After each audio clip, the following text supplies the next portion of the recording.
Just a quick disclosure to share in conjunction with this podcast. Each of us are speaking to our personal experiences and do not consider ourselves experts and cannot offer medical, therapy, financial, or legal advice. We represent a wide range of experience on the autism spectrum and will always honor each perspective that is brought to our discussions. Our experiences, opinions, and perspectives are all unique and different and will be celebrated. Thank you so much for listening and connecting with us. Thank you.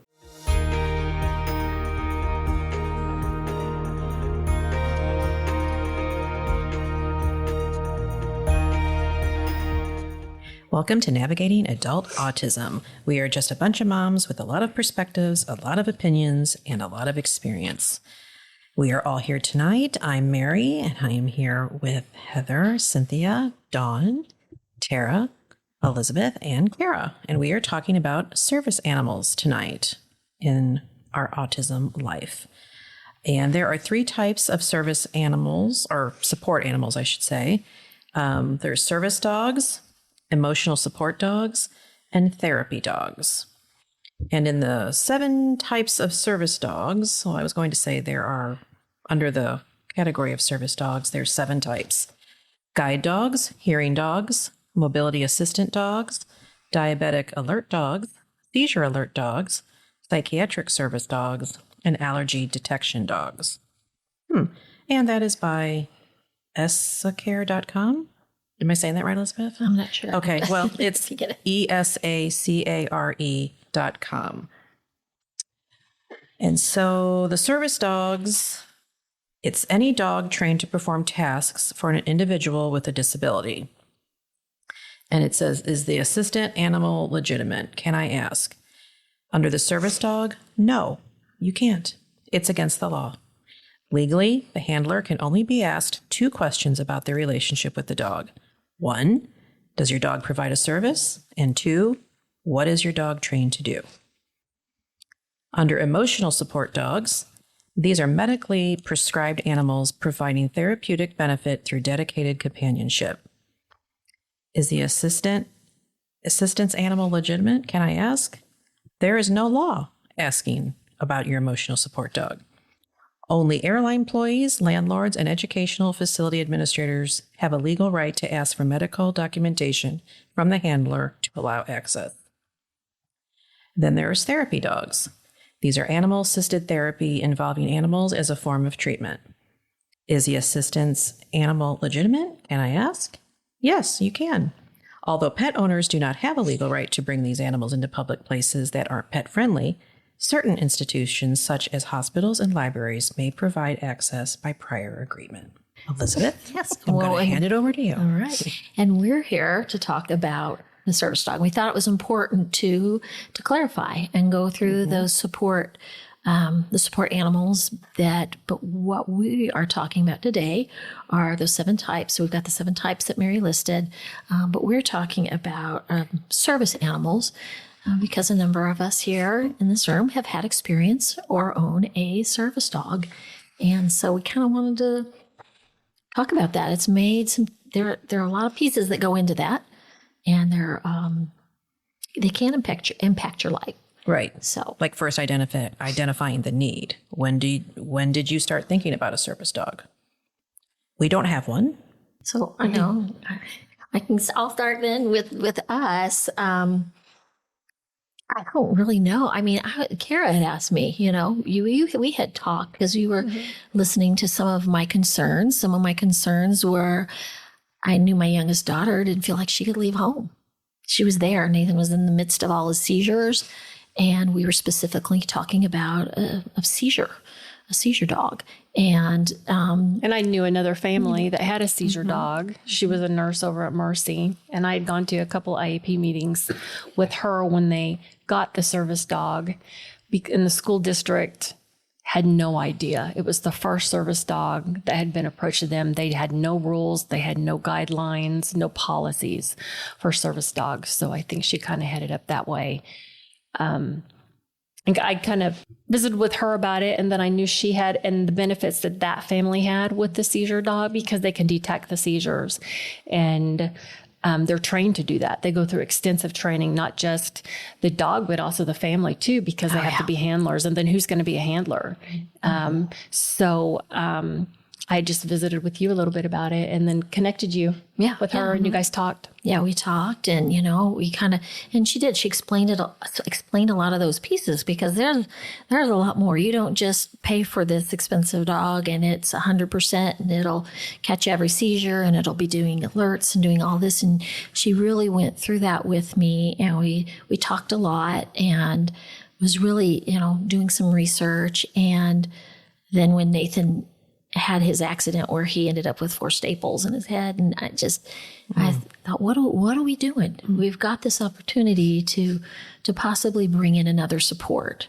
And he's been with us since mid-December and 2024. And it's been amazing. Now, it's not picture perfect. TK isn't 100% on and everything for each seizure. It's a learning process, but really that's kind of how we got to that point. We started doing the researching and we thought as we were kind of, after I talked to Kara and started doing a little researching and I thought, well, he can't be a handler. And you get online and you read these things that say, you have to be a handler. And when I started digging deeper and looking at more specifics and talking to this, this other person, found that Nathan did not have to be the handler, that it could be a parent. Because a lot of when you start looking at some of the sites, it'll say, well, you can be a handler, but only up until age like 8 or 10, because then by then your child should be able to be a handler. And I'm like, no. We don't fit the molds, people. No, exactly. I'll say, how is that happening? No. I think with autism too, as it's grown, that people with autism or on the spectrum have had service dogs. Obviously, it's just not quite tunnel vision like it was before. I mean, if Zachary can't verbally give commands, so he couldn't be a handler. So Michael and I were both the ones that were trained to do that. But the dog can still be effective without the individual being served, being able to give those commands. Yeah. When were you thinking? What made you kind of go towards that? I think Tara helped us with that. Yeah. Because Zion had gotten one, and then I can't remember how long after that, after he got his. Ashley was surprised that I think I connected you, but I didn't know that you had pulled the trigger on it. Yeah. It's quite a trigger to pull. Yeah, it is. It's very expensive too.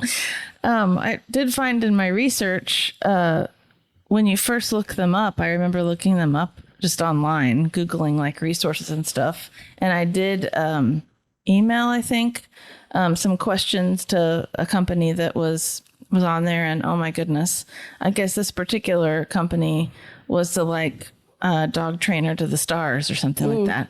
It was, I'm just going to say, because normal people can't pay that. It was $36,000 or something like that. Yeah. And that wasn't even getting the seizure part of it. That was just the kind of basic service dog package. Yeah. And it was even more for the seizure part. And I thought, how in the world does anyone get one of these actually need them? Yeah. And then in the research, I had noticed that there's several companies, even within Missouri, that I found. And you'll have to say, Elizabeth, were you? Because me and Tara both, she helped me get someone local. And that was so great because even the people I found, that it was still like $18,000 or $20,000. And then it seemed like they wanted the families to raise a certain percentage of that money. Like you know what I mean? Like it was a reduced price, but they also wanted you to raise $15,000 or something like that. And there was a very long wait list. A really long wait list. Yeah. So I think what happened with us is that our elder golden retriever we called her the uncertified therapy dog. And she was just so good at completing the task that, I would just put her on like a pressure, pressure on Zion when he was having a panic attack or a meltdown.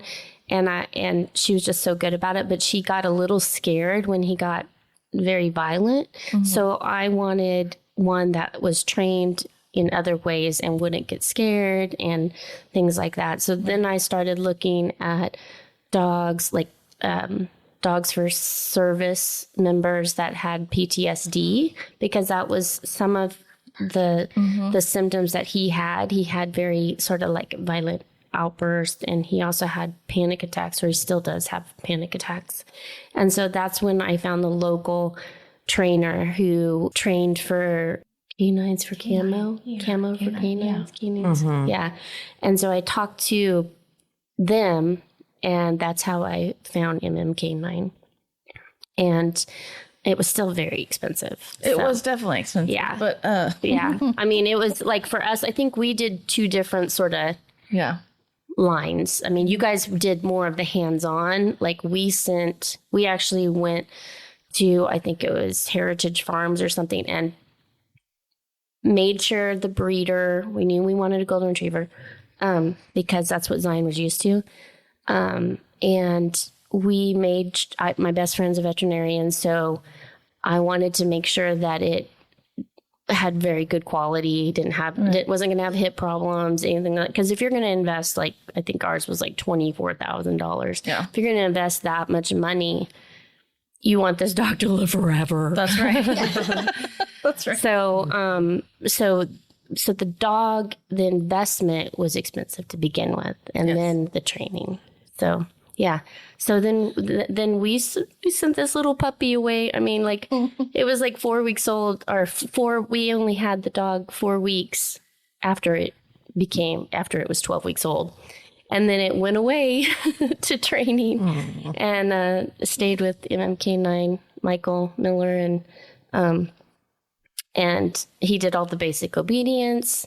And then he would come home for 4 weeks, and we would meet with him weekly to learn how to do all the basic commands and the training collar and stuff like that. And then Jasmine would go away for like another 4 weeks. I mean, it just went back and forth for like a long time. Wow. Yeah. Like a year maybe. Yeah. Yeah. Wow. Do you still have the dog then? Like, Yeah, Anoki. Yeah. Ours is Ours is Jasmine. Yeah. And she is really good. However, I do have to say that Zion is the handler. Not a very good handler. That's why I was there for all of the training, because I knew that that I needed to know the training as well. But I mean, when she gets her vest on, she is working. And that's the best behavior that Noki too. Yeah. It is amazing. I don't know. I mean, obviously they're great at what they do. Michael was awesome. But yeah, she's like all business. Yeah. Yeah. It's a difference. It's like night and She day. can lick your face off, and then you put that vest on, and she's like, "Oh, sits there." time And to go to work. yeah, it really is amazing how they teach. And there's been, I think we've done a couple little refresher. Like what we would normally do is if we were gonna go like on a vacation for a week or something, then she would go back to MMK9, and just kind of refresh on a few things that maybe, we thought needed to be refreshed or whatever. But but yeah, we found Anoki on Michael was following a therapeutic dog.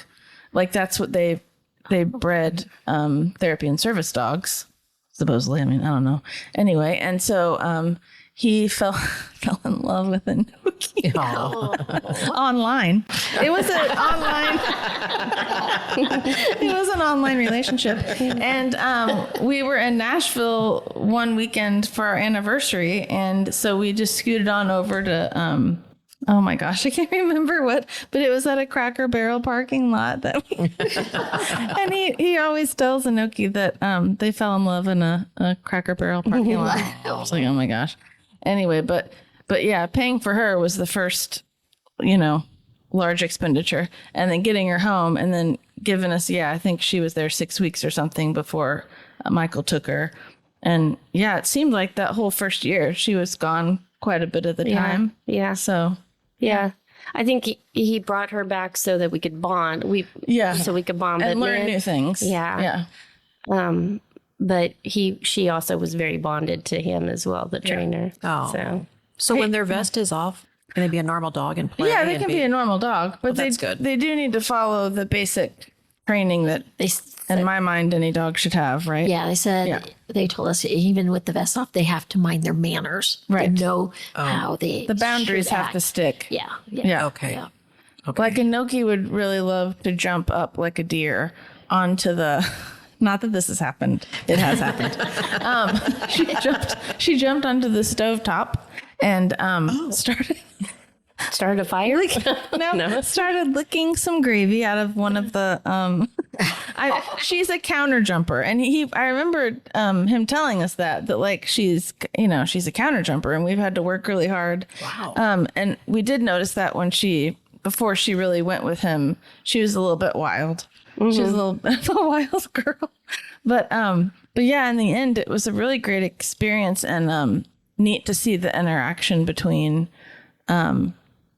Michael and Chris, and just how they worked with the dogs. It was very intriguing, and actually, I don't know, there was some similarities with just kind of behavioral training that we talk about even in psychology a lot. Just anyway, so I found that very interesting. But they did great work. I remember Michael always saying Jasmine's very food driven, which was a great turn. It was really easy to cement those commands in her, because she was just willing to do anything for food, and it was he kept on calling her a dream to train. Yeah. So he was a really good trainer. He's since passed away, but that was that sad story. Yeah. And you know what? Talk about therapy dogs. We took Jasmine to his funeral, and Holly, his fiance, was so excited to see Jasmine. She hugged her for the longest time because they got so connected with our dogs because they have them in their home all the time. And So we're talking about the dog trainer that passed away. Yes. Our listeners are. Yeah. It was a tragic accident. Right. Yeah. His partner is still training dogs, though, and it's MM-K9, and his name is Chris. Here in Springfield. Yes. And he's done some refresher courses for Inoki. Chris has, Okay. Same with Jasmine as well. So our experience was different than yours, because we did kind of ask around locally, but everybody local said, with the seizures, right, you need something a little bit different than to be coming, to utilize their services. So everyone that we kind of spoke with, they said, you need to look more, and that was, Kara's friend that hooked us up with Doulabon. And one of the things that I really liked about them, when we're talking about that price, he said, the prices are out of reach for families. So ours didn't cost near that much. That high mark that Heather mentioned wasn't even near that. And then we were also able to pay in thirds. So, like a down payment. Then when Nathan's dog was assigned to him, we paid the next third.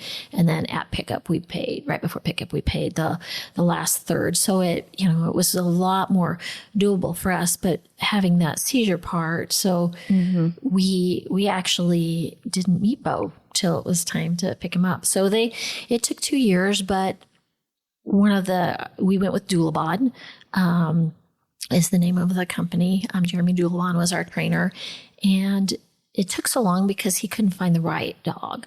He said it was for him, it was so important, the match. He said you've got to match. And it really is. Yeah. We gave him a lot of information about Nathan. We sent videos, and we'd come time to assigning the puppies that were with their foster families. And he'd say, I'm sorry, I just don't have the right one, the right fit, the right match. And that was hard. Did he tell you what he was looking for? Well, with Nathan, a dog that wasn't super excitable.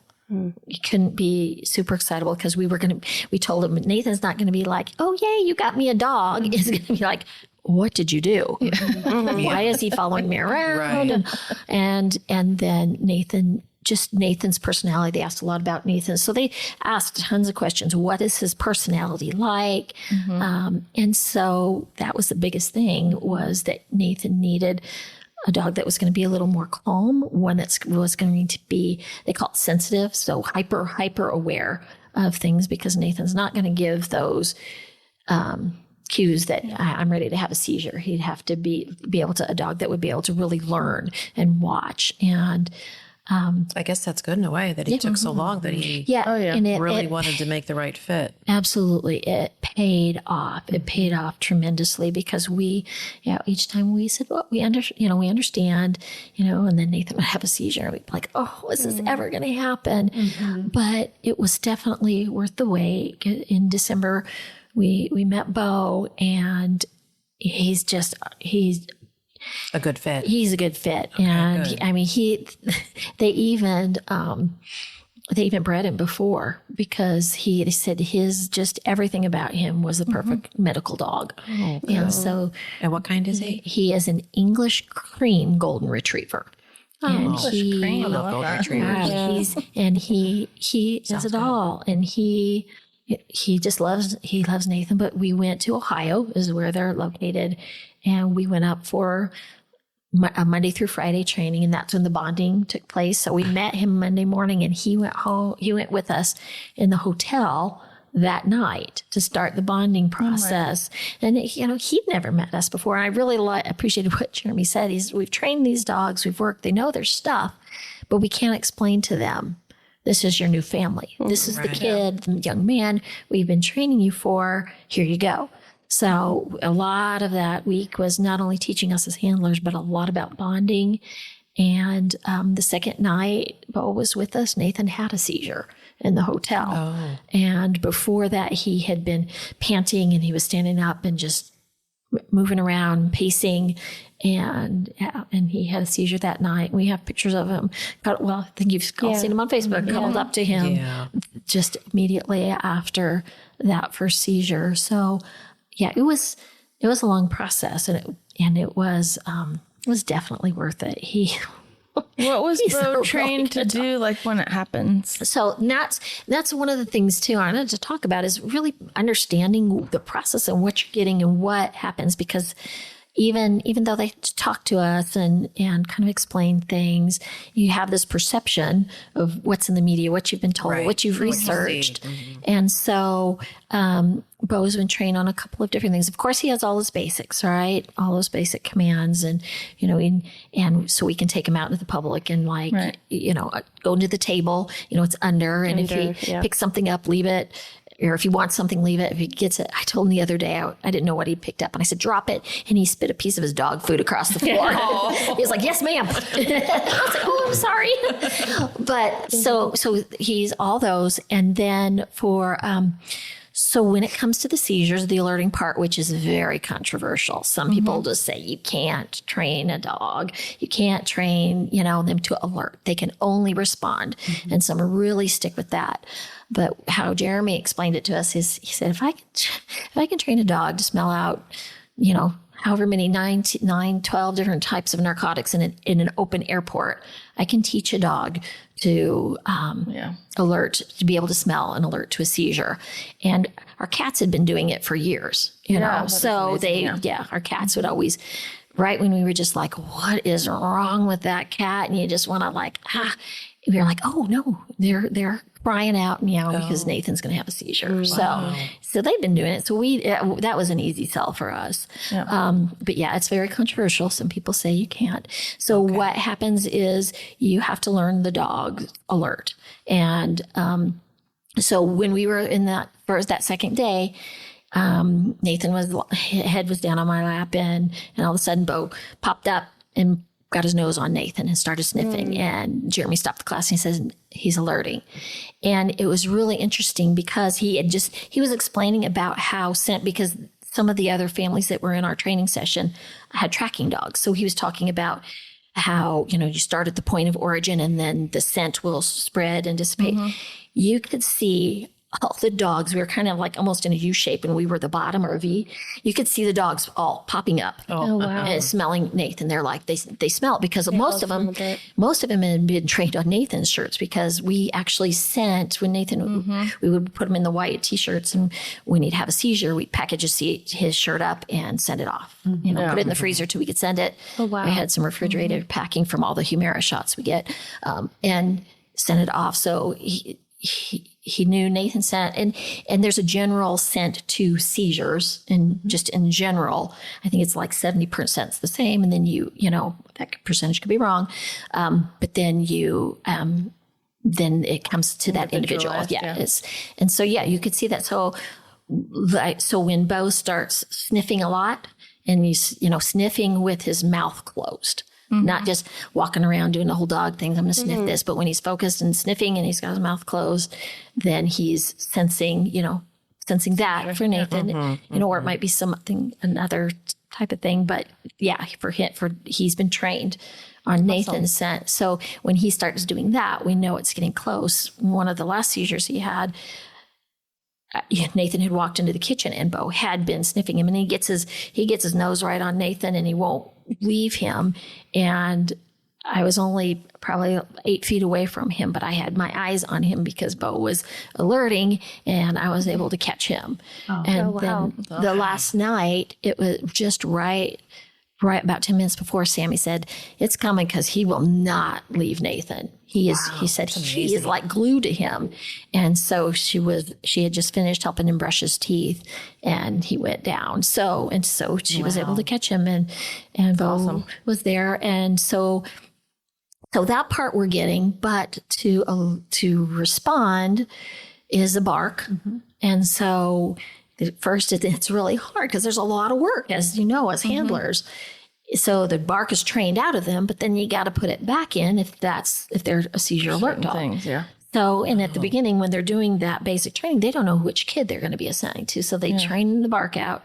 And then, so we've had to get him to bark again. And so we practice visuals with him so that he will bark when, so he's getting really good. If we lie on the floor and we mimic a seizure, shake and stuff, he'll bark. It took a while. It took a while. We have to practice because they said, he does that with his handlers, the people he's been training with, but you can't explain to him now it's Nathan. Right. Because he gave an example of, dogs being trained, all these dogs being trained on this like 10 pound or 1 pound block of dynamite.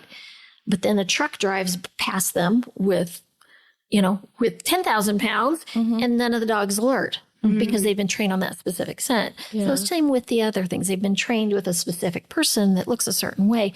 So we have to train him. So he's gotten really good at barking if we lie down and shake, so that way we can leave Nathan alone because then we'll know.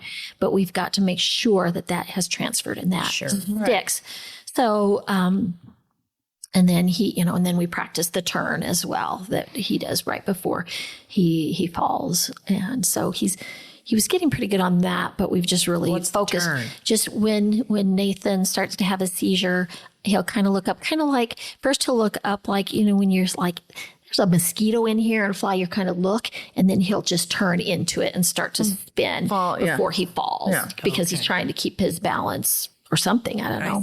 I see. And so, because he can't communicate with me to tell me, right? So that's how he, and he's supposed to bark. And like I said, that's one thing that when you get a seizure dog, it's kind of glamorized, right? A little bit. It's, they'll do all this, but you've got to put a lot of work into them, and you keep up with their training. And if you can keep up with the training, but if it becomes part of your everyday life, then, you can ease off on the technical training. If you're using those skills during the day, then you don't have to do practicing. So if Nathan had a seizure every day, we probably wouldn't have to train for him. We don't have to train on the scent.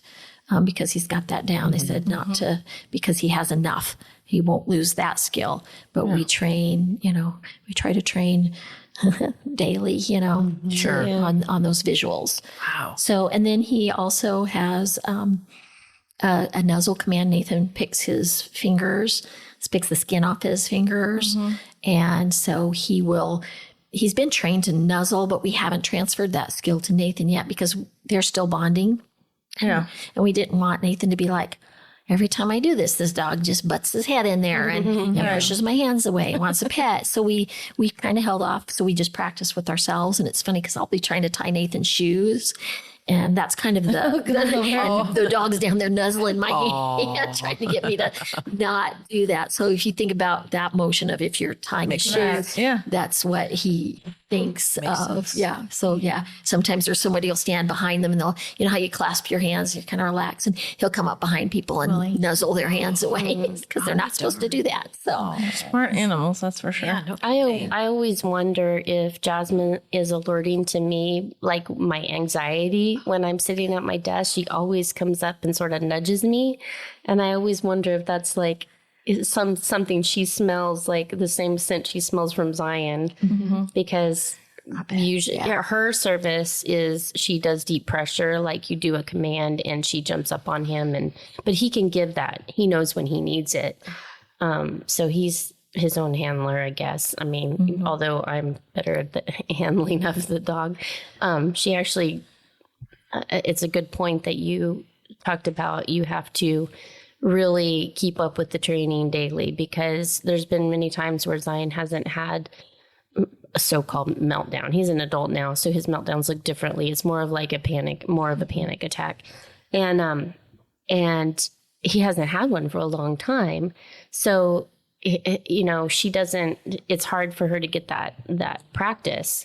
So, so a lot of times we do the same thing where we're giving her a command when we're feeling anxious, or sometimes just when we're watching a soccer game and it's not going well. I use her a lot. They're good for all kinds of things. But yeah. So I wonder if she's like giving. I'm like, okay, what's going on? I have to like evaluate my body, and I'm like, what am I doing? well, and they, you know, when we were in our training, and there were multiple families in this training. I think there was like 6 of us.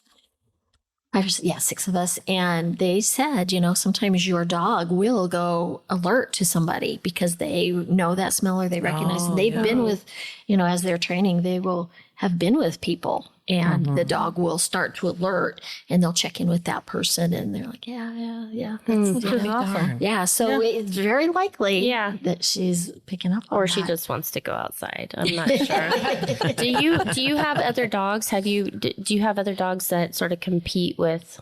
No. Okay. We've had other dogs, but You just have cats. Yeah, we just have the cats now. The other dogs, And the service dog. as Chase would say, they lived a good long life. How about you, Heather? Do you have other dogs? No. Because I feel like I feel like that it's a hindrance. Yeah, I feel like it's a hindrance because she gets bad behavior from the other dogs. See, that's what they told us. They said, But she's not a full medical. I mean, she performs a service, but yeah, she definitely picks up some bad habits, like barking at the door. that's what they warned us of too. To, you know, just to be very careful, because they will, even at that level, they'll pick up those behaviors. They said, don't kennel them. Find a family member, a friend that can watch them, because they'll learn to bark.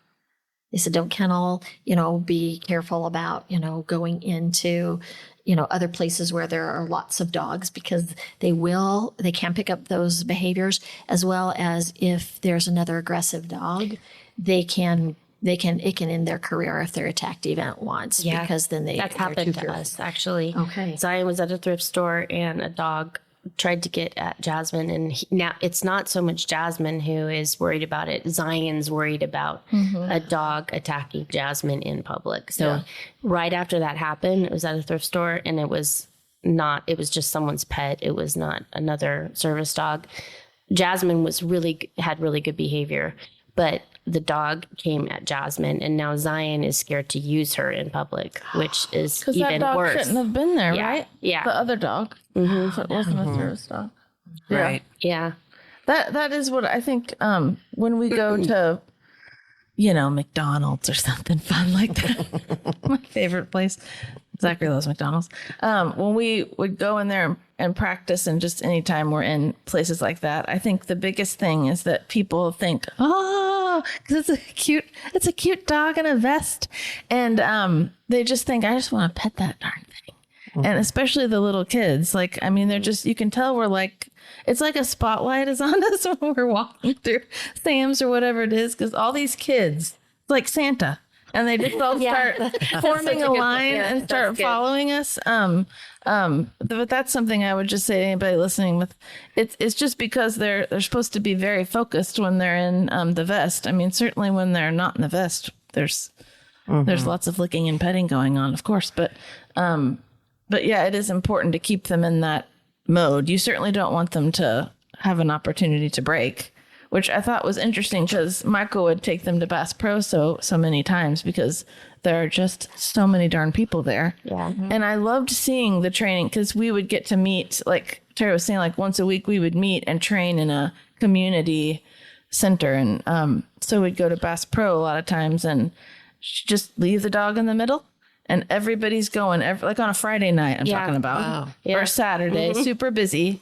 And you're just amazed that this dog is like, and you get out of sight. yes, you move out of the way. And I was like, oh my gosh. I was like, that dog is not going to stay there, but that dog stayed there. The dogs just stay, even with all the kids and the people going around and The noises. the noises. I mean, that's what he would always say our homework was when we were preparing, which is like, go get in the car, take her. She needs to hear noises and, loud things and all that stuff. So it's just really interesting, that part of the training.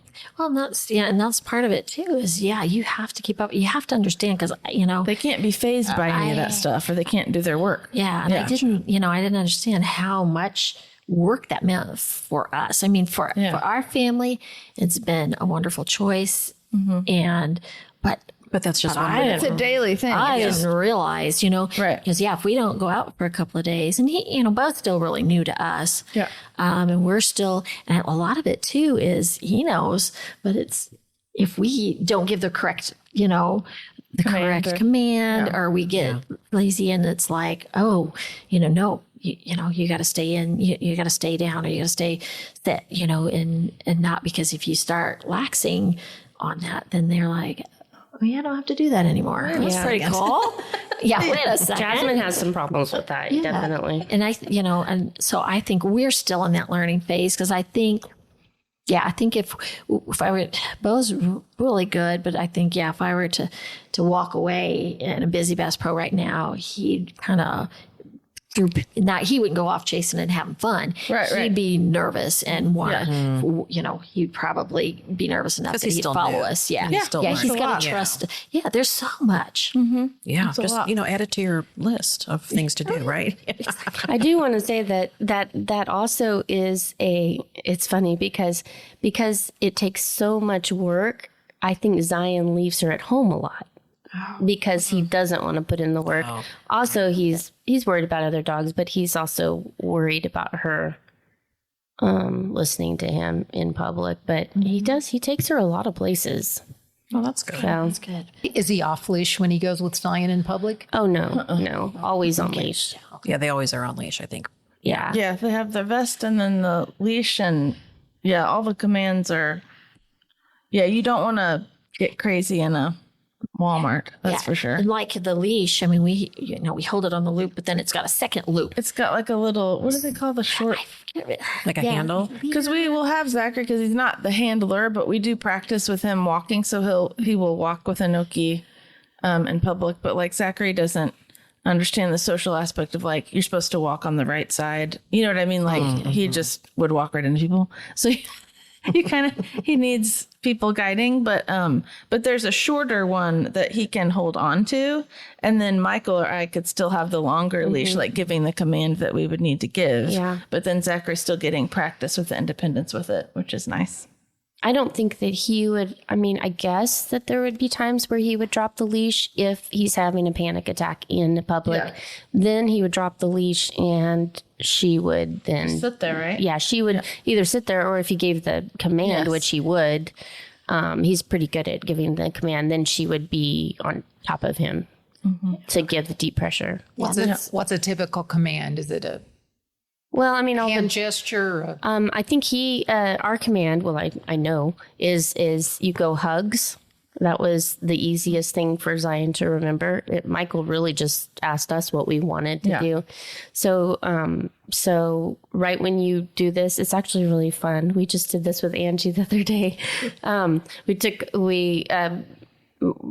Zion usually is sitting on the couch when he needs her, or in bed, or he actually, if like he's having a really bad time, he just goes right down on the ground, like in the kitchen, and he says hugs. Sometimes I will do the command and point, and she will get on top of him and just lay there, and he just holds her, and she stays there until we say okay. It's sweet.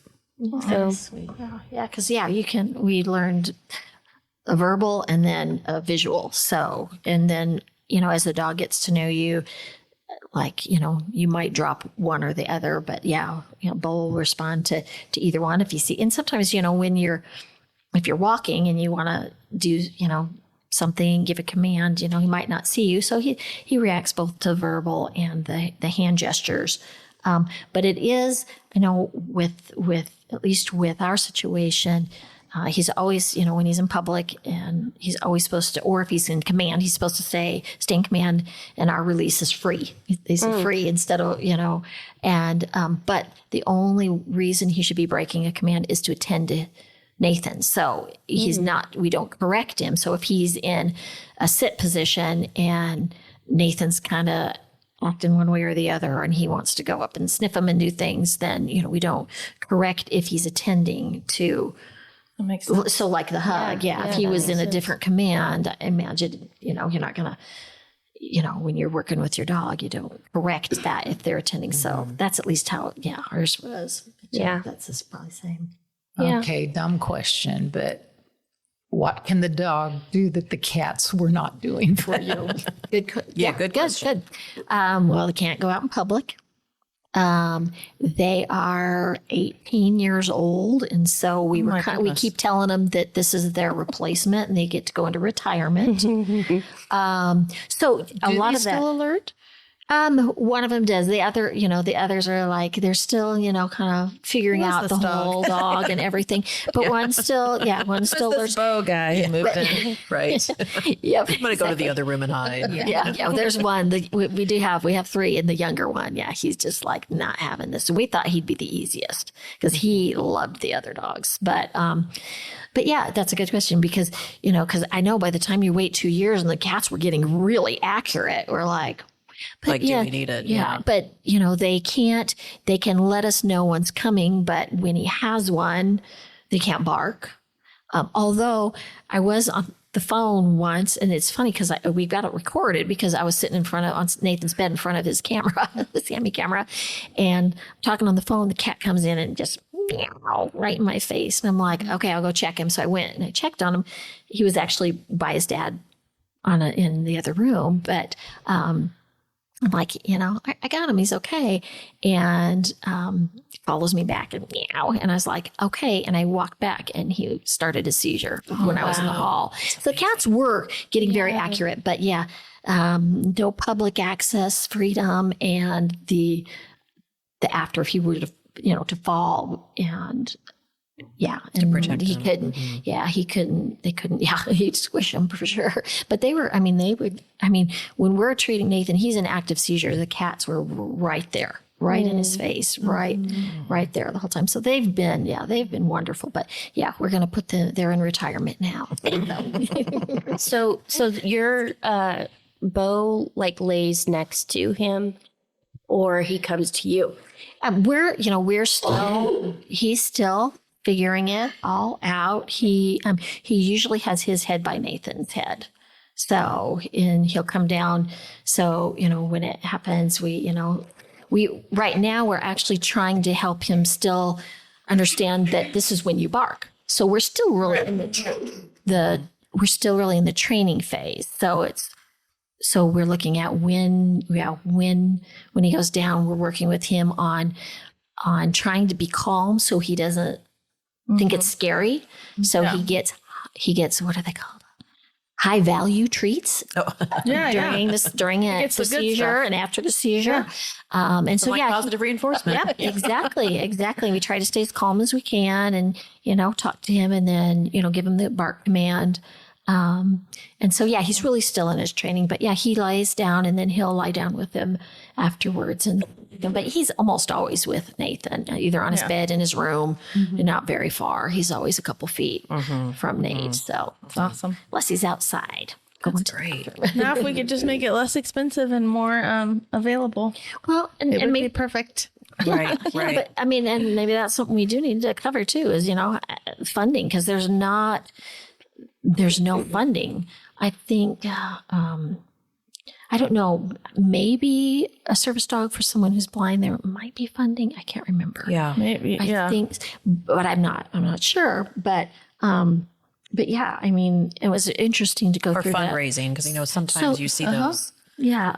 Yeah. So different nonprofits sometimes will raise money for certain animals. And there are places like that in Missouri, because I found them when I was Googling. there's a couple of, different types of grants and different things. But for us, we probably about a third we fundraise, but we did just a GoFundMe, because I started looking at the fundraisers and how to, I mean, there were so many rules, and you couldn't, it was like if you gave them something, then you just threw it into this whole other thing because they were receiving something for their money versus donating it. And then you do this and that and tax this. And if they receive a product, I'm like, even a thank you card, And so we just did, I would have liked to have done a fun little fundraiser, but it was the rules, and it was so confusing. Gotcha. I don't know if you guys did any fundraising. We didn't. We actually, what happened was, it happened right when Jason sold a business, and we funded the kids' college accounts. But because Zion didn't want to go to college, we used his college money. And we rationalized when we rationalized that Zachary never got a car and was never going to college. We didn't have those expenses.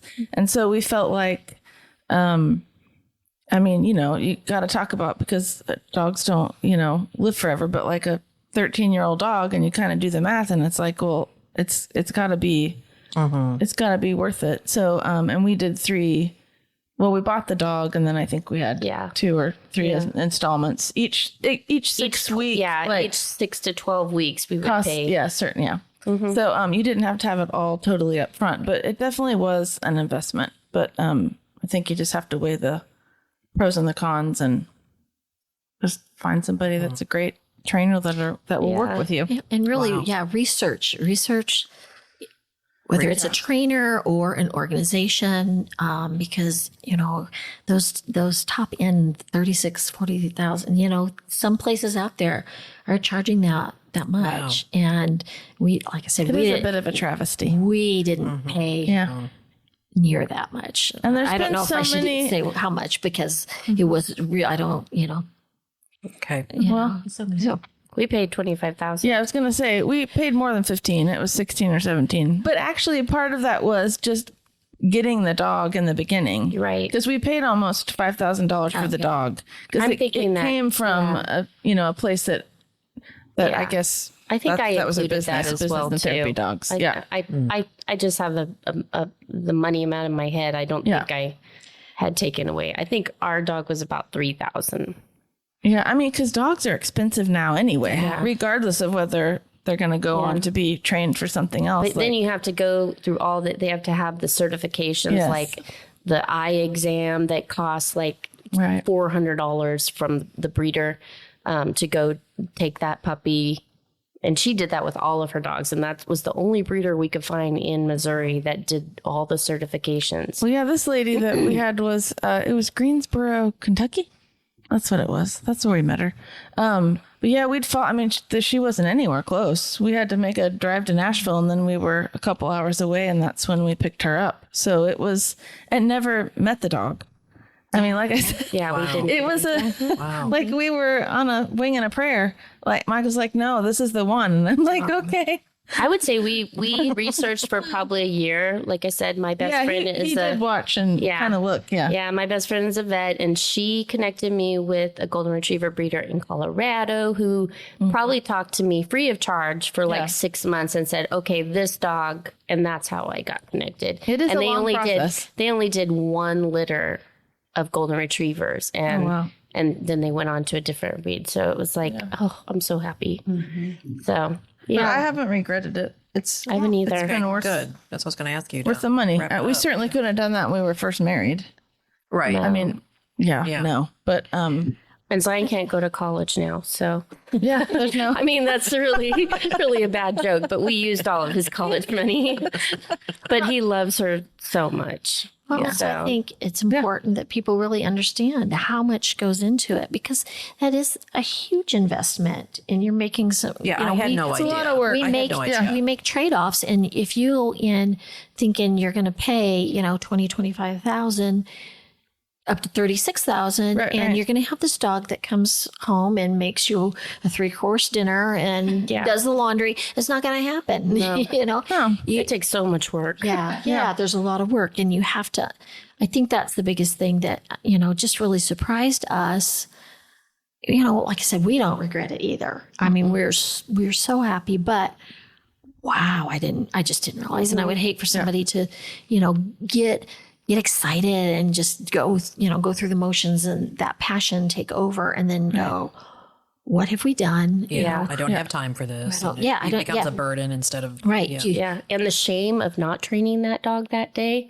It's also like, I don't know. I mean, Zion and I both have it sometimes. It's like, oh, she didn't work today, or she didn't, there's a lot of guilt in it too. It's like, oh, Meanwhile, I'm letting. Jasmine's like, I'm off today. Yeah, that's exactly right. Yeah. She's eating her highly motivated snacks and just hanging out. She's hanging out with her gal pal who love it. barks at the door all the time. And Oh, that's a lot of good information. That's It's good information. it's interesting. I had no idea that you guys had to do all that daily work on it and everything. yeah. Yeah, but Good deal. I mean, you gotta do quality food and Yeah. the vet care and the Oh, well, if that there's too. grooming and clean, And we have her insured too. Oh yes, Yes, Yeah. we have. That's right. That's a And good she has tip. pet insurance as well. and just keeping them clean and the grooming, because you can't take them out dirty and smelly and But you can't keep your receipts because it's therapy expenses. So I didn't know that. okay. keep your receipts, everybody. Really? Huh. Yeah. Not that it matters every year, but we do keep track of all that. Oh wow, I didn't As a know service dog, Because even grooming and- her pet insurance is like $50 a month. Yeah. We keep track of all of that stuff. I mean, and sometimes it doesn't matter. Like, Dawn might know better about all that stuff. I'm not a tax expert, but I'm saying we do that because it's Yeah. a service dog and it's therapeutic needs. It's a medical need. Yeah. So Good information, Elizabeth. Were you going to? Yeah, there's one thing Yes. before we end. I know with Cynthia, Eric hasn't had a service dog, but he's had pets. So I just, before we close, Well, that's a good talk point. about the value of the pets and those type of relationships, because I know, when we had our other dogs, when the boys were little, they were puppies and they would just jump all over the place. But when they came up to Nathan, they would just sit and he'd kind of pat them on the head and they'd kind of look at me and I'm like, okay, he's done. And they'd scamper off. Even the pets knew. Yeah. We had a Something. pet that knew. It was a golden retriever, Zoe. Oh, She was definitely tied to the hip to Eric. it doesn't. Eric has pets now, right? Quite So a I wonder few. if they know. I don't know. Well, he hasn't had a seizure in a while, No. so that wouldn't Yeah. work. But would But it ease your so- mind a little bit in the car if there was a, Definitely. yeah, There would be. that's just something to think about. But if he's been pretty good, not good. I know. Well, I know, I didn't want to fall to that category that you talked about. Like, don't bring it up. I know. I know. but I know when we were sending Nathan's shirts, and they told us that there was a woman that hadn't had a seizure in 5 years, but she wanted to live alone. Okay. And so they used his shirts to train her dog. Okay.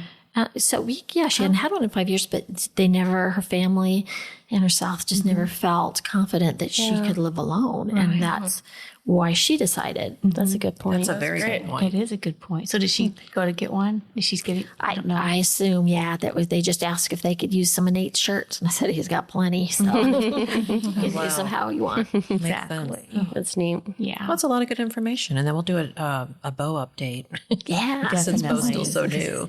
Bo's still in training. Yes. Yeah.